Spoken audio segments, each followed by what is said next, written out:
di dunia ini. Tidak semua yang hilang benar-benar pergi, tidak semua yang gelap, kosong, dan tidak semua malam. Ingin kamu selamat, selamat datang di kelam. Di bawah langit kelabu yang meneteskan gerimis tipis, seorang pria berjalan sendirian, namanya Raka, kakinya melangkah ragu di atas jalan setapak berbatu yang membelah hutan lebat, menuju sebuah tempat yang seharusnya tidak pernah ia datangi lagi. Angin malam berdesir kencang, membawa hawa dingin yang menusuk tulang, dan suara ranting-ranting kering yang patah di kejauhan. Setiap suara seolah menjadi peringatan, setiap bayangan seolah bergerak mengawasinya. Di ujung jalan itu, siluet bangunan-bangunan tua mulai tampak, berdiri membisu seperti nisan raksasa. Inilah gerbang menuju Kampung Mate, tempat di mana masa lalu dikubur. Namun arwahnya menolak untuk beristirahat. Raka berhenti sejenak, menelan ludah. Ada sesuatu yang menariknya kembali ke sini, sebuah panggilan tak kasat mata yang lebih kuat dari rasa takutnya. Dengan napas tertahan, ia melanjutkan langkahnya, memasuki mulut kegelapan yang telah menunggunya. Gerbang kampung itu terbuat dari kayu lapuk yang sebagian sudah roboh. Raka melewatinya dengan hati-hati, seolah takut membangunkan sesuatu yang sedang tertidur di dalamnya. Suasana menjadi semakin mencekam. Rumah-rumah panggung dari kayu berdiri dalam keheningan yang mematikan. Jendela-jendelanya pecah seperti mata kosong yang menatap hampa. Ilalang setinggi pinggang tumbuh liar di halaman, menari-nari ditiup angin, menciptakan bisikan-bisikan aneh. Raka mengeluarkan senter dari sakunya. Cahayanya yang gemetar membelah kegelapan, memperlihatkan pemandangan yang lebih menyedihkan. Dinding-dinding rumah penuh lumut, atap-atapnya bocor, dan perabotan di dalamnya tergeletak tak beraturan, diselimuti debu tebal dan sarang laba-laba. Rasanya seperti waktu telah berhenti di tempat ini, membekukan momen terakhir para penghuninya. Dalam sebuah potret kehancuran, udara terasa berat, dipenuhi aroma tanah basah, kayu lapuk, dan sesuatu yang lain, sesuatu yang manis, namun memuakkan, seperti bau pembusukan yang samar. Raka memutuskan untuk memeriksa rumah pertama di sebelah kanan. Pintunya terlepas dari engsel, tergantung miring dengan sedikit dorongan. Ia masuk ke dalam, lantai papan berderit di bawah sepatunya. Suaranya terdengar begitu keras di tengah keheningan. Di ruang utama, sebuah meja makan terbalik, piring-piring pecah berserakan di lantai. Cahaya senter Raka menari-nari di dinding, lalu berhenti pada sebuah noda gelap yang membentang dari atas ke bawah. Noda itu berwarna merah kehitaman, kering dan retak, bekas darah. Jantung Raka berdebar kencang. Dia mencoba meyakinkan dirinya bahwa itu mungkin hanya catuan atau getah pohon. Tapi instingnya berkata lain. Ia tahu persis apa itu. Saat ia hendak melangkah lebih jauh, sebuah suara berdesis terdengar tepat di telinganya. Suara itu begitu pelan, nyaris seperti embusan angin. "Jangan masuk." Raka membeku. Ia menoleh cepat ke kiri dan kanan. Tapi tidak ada siapa-siapa. Ruangan itu kosong. Hanya ada dirinya dan bayangannya sendiri yang menari di dinding. Mungkin hanya perasaannya saja, pikirnya, mencoba menenangkan diri. Tapi rasa dingin yang merambat di tengkuknya terasa begitu nyata. Ia keluar dari rumah itu dan melanjutkan penjelajahannya. Semakin dalam ke jantung kampung, setiap rumah yang ia masuki menceritakan kisah bisu yang sama, kehidupan yang tiba-tiba terhenti. Di sebuah rumah, ia menemukan mainan anak-anak tergeletak di pojok ruangan. Sebuah kuda goyang kayu yang tertutup debu. Di rumah lain, buku-buku berserakan di lantai dengan halaman-halaman yang sudah menguning dan rapuh. Semakin lama ia di sana, semakin kuat perasaan bahwa ia tidak sendirian.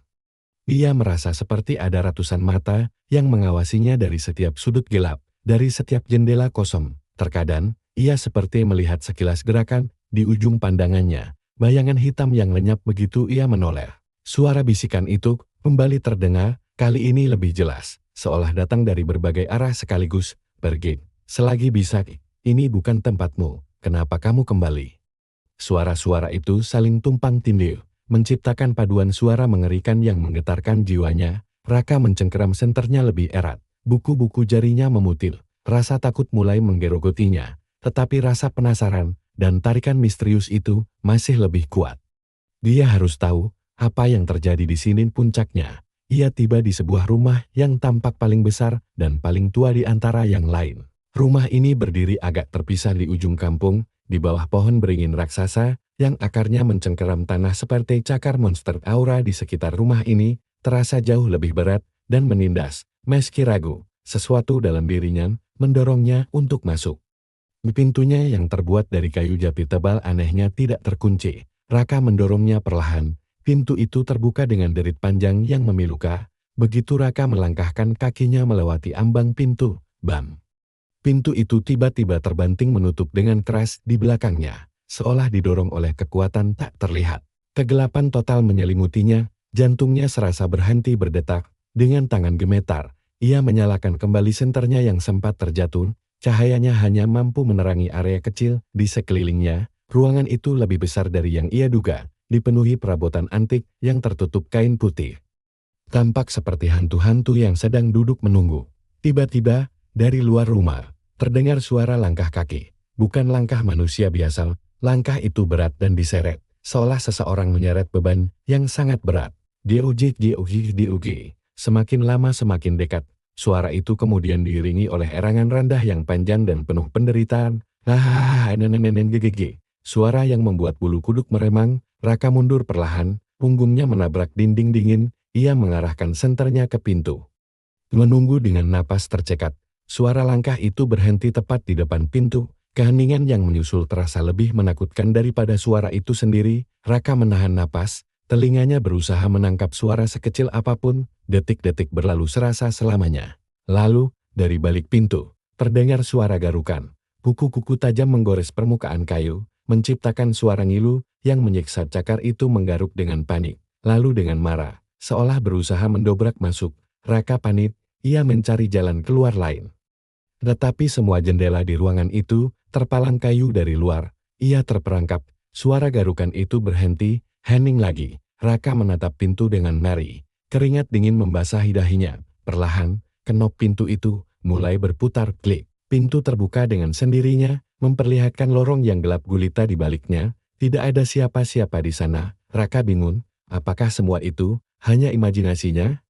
Saat ia masih terpaku, sebuah sosok muncul dari kegelapan di ujung lorong. Sosok itu tinggi dan kurus, berjalan dengan cara yang tidak wajar. Sendi-sendinya seolah patah. Sosok itu perlahan mendekat.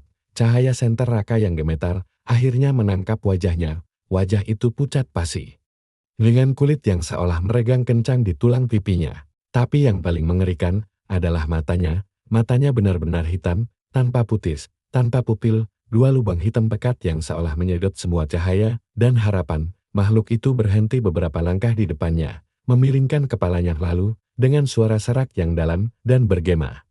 Ia berkata, "Kamu tidak seharusnya kembali." Kata-kata itu bukan hanya terdengar di telinga Raka, tapi seolah bergaung langsung di dalam kepalanya, membawa gelombang kengerian yang melumpuhkan. Rasa takut yang luar biasa akhirnya mengalahkan kelumpuhannya. Raka berteriak dan berbalik, mendorong pintu yang tadi tertutup dengan sekuat tenaga. Ajaibnya, pintu itu terbuka. Tanpa berpikir panjang, ia berlari keluar, menerobos malam yang pekat. Ia tidak berani menoleh ke belakang. Ia hanya berlari secepat yang ia bisa, melewati rumah-rumah kosong. Menerobos ilalang, menuju jalan setapak tempat ia datang. Suara tawa dingin yang mengerikan terdengar dari belakangnya, mengejarnya. Semakin dekat, napasnya tersengal, paru-parunya serasa terbakar. Akhirnya, ia melihat gerbang kampung di depan. Harapan membuncah di dadanya, ia akan selamat, ia akan keluar dari neraka ini dengan sisa tenaga terakhir. Ia berlari melewati gerbang kayu yang lapuk itu, dan terus berlari di jalan setapak berbatu. Namun, setelah beberapa saat, ia merasa ada yang aneh. Jalan ini terasa berbeda, lebih panjang. Ia terus berlari, tetapi gerbang kampung itu tak kunjung hilang dari pandangannya. Ia seolah hanya berlari di tempat panik. Ia berhenti dan menoleh ke sekeliling. Jalan setapak yang seharusnya membawanya keluar dari hutan telah lenyap. Yang ada di sekelilingnya hanyalah pepohonan gelap tak berujung dan siluet kampung mati yang berdiri angkuh di belakangnya, seolah mengejeknya. Ia terperangkap, wajahnya pucat pasi, matanya membelalak ngeri saat kesadaran yang mengerikan itu menghantamnya.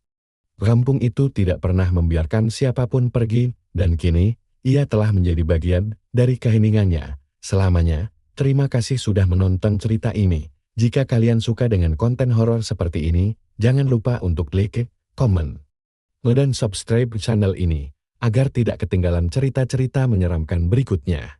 Nyalakan juga lonceng notifikasinya. Sampai jumpa di video selanjutnya. tetap waspada dalam gelap.